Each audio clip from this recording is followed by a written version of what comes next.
Hey, what's up, everybody? This is the KMN 1971 back with another installment of my comic book collection spotlight series. This will be part two of three, focusing in on my minor DC keys and first appearances. The majority of these books I just spaced out showing in my initial comic book collection spotlight series, and most of these books, as stated in the title and as I stated last week, are just minor keys and first appearances. So the price range could be anywhere from you might be able to stealth buy it for $1, or you might pay upwards to around like say $20 or a little bit over for a couple of these books. So kicking it off this week, Jonah Hex #2, and when it comes to DC Comics from the Bronze Age, Swamp Thing, Warlord, and Jonah Hex would have to be probably my top three favorite characters, or rather top three favorite DC franchises that ended up coming out of the Bronze Age. So Jonah Hex #2, #3, 4,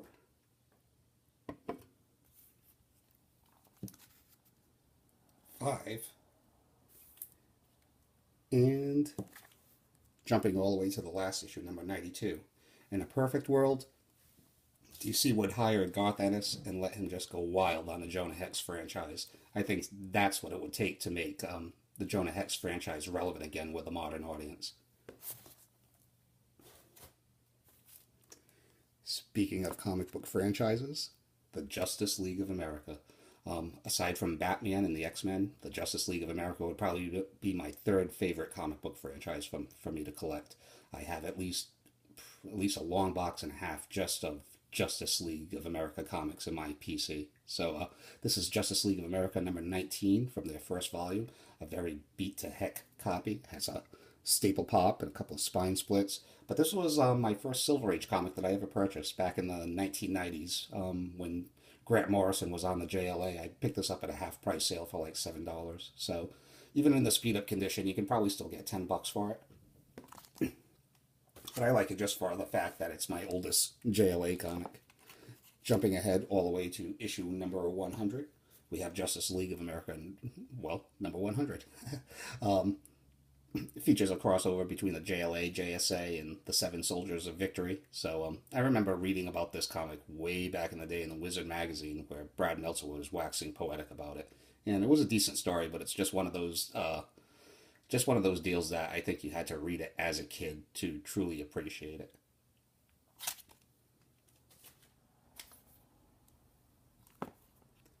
Justice League of America #138, and you can never go wrong with some Neil Adams Bronze Age covers in the PC, in my opinion.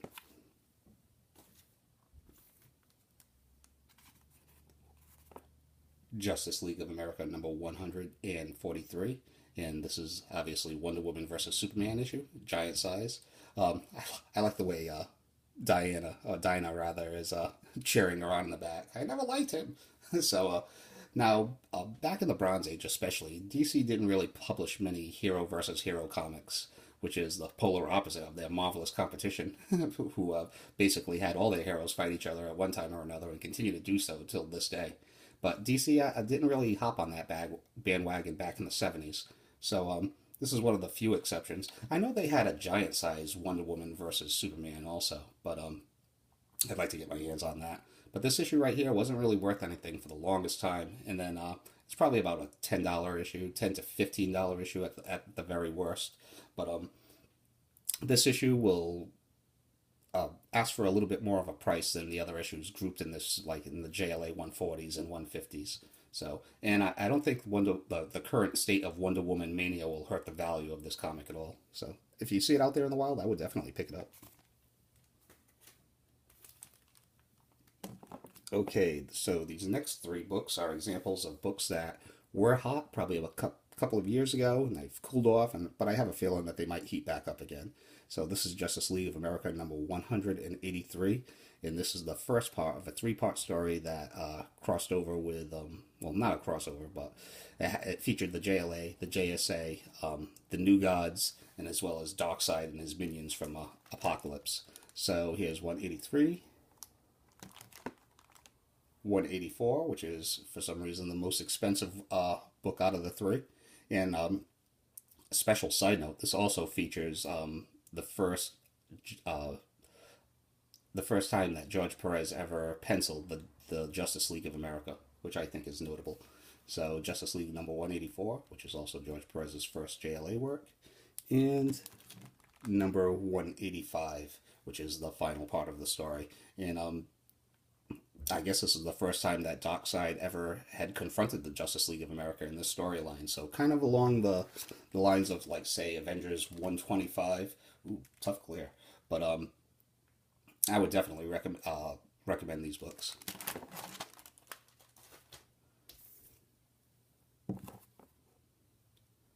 Justice League of America Annual number 2. This is a comic that I rescued out of the dollar bins probably about 2 years ago, and gave it a good home. This is the first appearance of Vibe and Gypsy, even though I'm not a fan of those characters per se. I wasn't a fan of the Justice League Detroit era at all, like many of us. But I guess there's a whole new generation of fans out there that love the CW verse. And while I don't watch the any of the CW verse shows, I do like that they are introducing an all new generation of fans to DC Comics, and especially to DC comic characters from the B, C, D level all the way down to the Z level, and making them relevant for an entirely new generation. So I think that's great for the hobby, the genre. I think it's great for everybody. So very cool.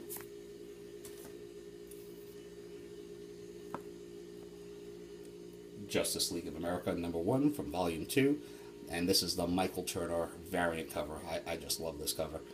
You have all the icons right here, and you have the CW verse represented back there, Red Tornado, and of course the redheaded stepchild of the DC Universe, Roy Harper. But like I said, love this cover, and this is a great little modern run that I would recommend to anyone. I think it ran for like maybe 12 issues or so, maybe 13. Brad Meltzer and Ed Bettis. Really good stuff. Also from the same volume, but I had already dropped the title after Dwayne. I had already dropped the title after shortly after Ed Benes and had left. So this is Justice League of America number 45. This is the David Mack Supergirl variant cover, and this is a book that I just bought specifically for the cover. I was just blown away. My initial thought was, wow, David Mack did a Supergirl cover? And it was at a clearance sale at one of my LCSs, so it was only a quarter. Yes, only a quarter. So I picked it up, and ironically, 3 weeks later, I was reading on CBSI's site their top 10 comics, and while this wasn't on the top 10 comics list, it was one of their honorable mentions at the bottom of the list. And this went from being, well, for me, a quarter comic to it rose up to be, I don't know, what, a $15 to $25 comic. So very cool. And like I said, it does sport one of my all-time favorite Supergirl covers, period.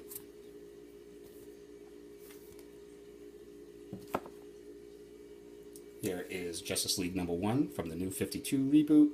And we all know what the deal is with this. Written by Jeff Johns, drawn by Jim Lee. A very super hot book to come out of the New 52 reboot. And it's cooled off substantially, obviously.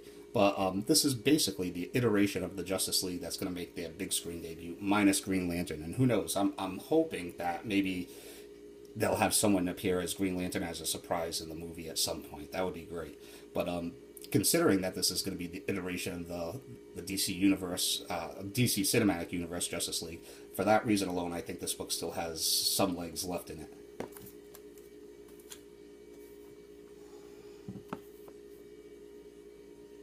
Justice League number 40, and this is the first appearance of Grail, or rather her first full appearance. I think she made maybe a cameo appearance in one of those DC Free Comic Book Day giveaways a couple of years ago.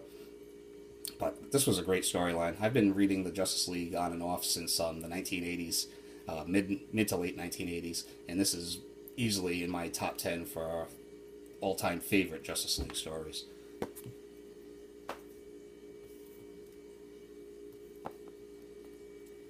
JSA Classified number 1 with this bombastic Adam Hughes Power Girl cover. Beautiful.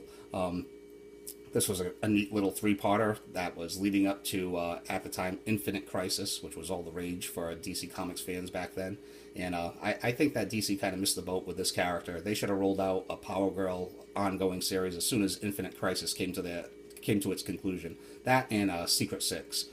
And I think DC waited way too long to release those two properties in their own regular series. They should have struck while the iron was hot, but which is a shame because Power Girl is such a popular character among DC fans. So, but as I said before, bombastic Adam Hughes cover, awesome.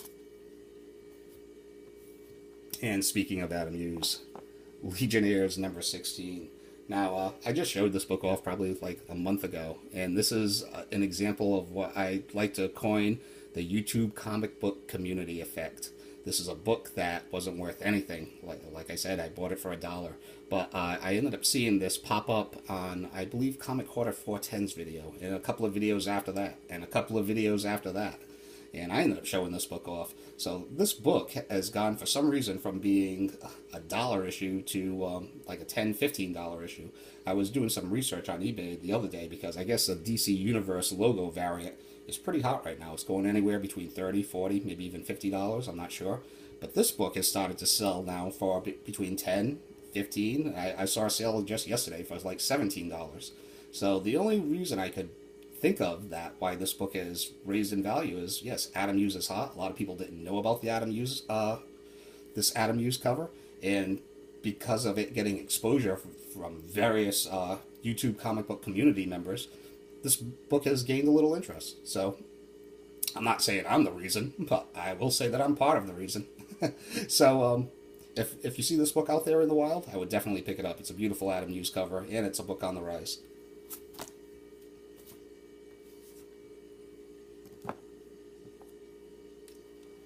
Legion of Superheroes number 1. This is from, what is it, volume 4 or 5?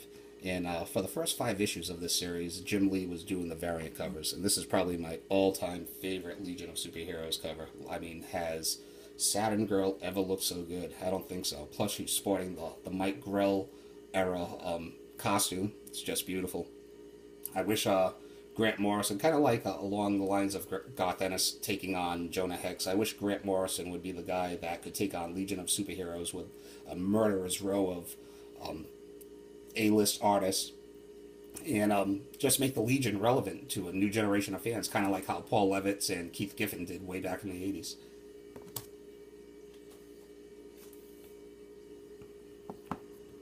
These next 3 books, this next miniseries, I'm really happy that it's getting some love and some value, finally.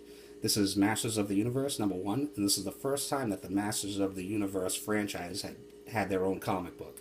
This isn't their Masters of the Universe first appearance in comics. I believe that's DC Comics Presents number 47, but this is the first time that the Masters of the Universe had their own comic book. And this predates the franchise moving over to Marvel's Star imprint. And it also predates the cartoon from the 1980s, so this is kind of a darker version of the Masters of the Universe. I don't think they were really sure what they were doing with this franchise at this point, but pretty cool to have. And once again, not to sound repetitive, but I picked these up out of dollar bins probably about 2 or 3 years ago, based solely on nostalgia.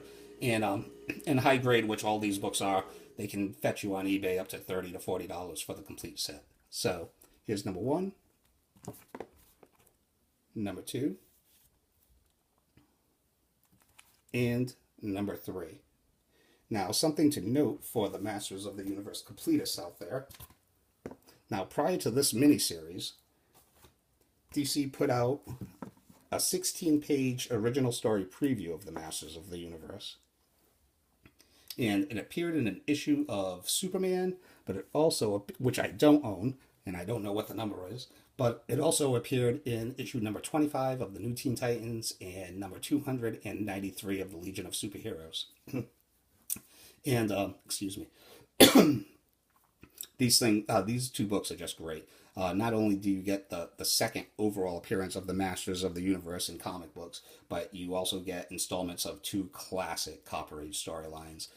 This is part of the Omega Men New Teen Titans storyline where they cross paths with Blackfire for the first time and take on the Citadel.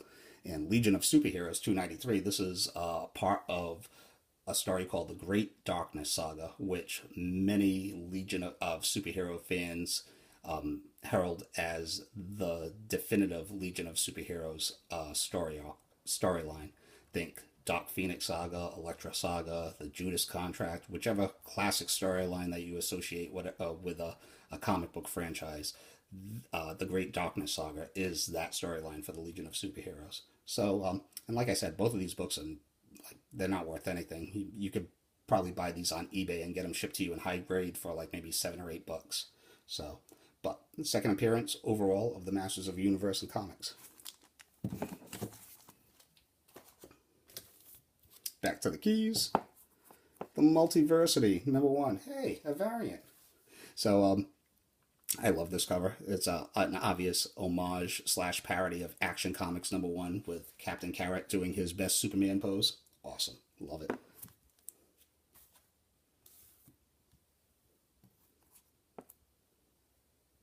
Here we have Nightwing #1. And this is the first issue of Nightwing's ongoing series. He did have a miniseries prior to this called Nightwing, The Search for Alfred, which would be technically Nightwing's first solo comic. But this would be Nightwing's first solo ongoing series. And basically since 1996, with a brief detour of when he had to discard the Nightwing identity and he had that Grayson title going on. But Dick Grayson has basically had an ongoing title continuously since 1996. And in today's market, that is a very impressive thing. I remember, obviously, like as I've stated numerous times before, I was a huge New Teen Titans fan growing up in the 1980s, and I always wanted a Nightwing solo series. So this was pretty damn good. At least it started off good, anyway. And it's in my opinion that it featured the best artwork from Scott McDaniel in his entire career.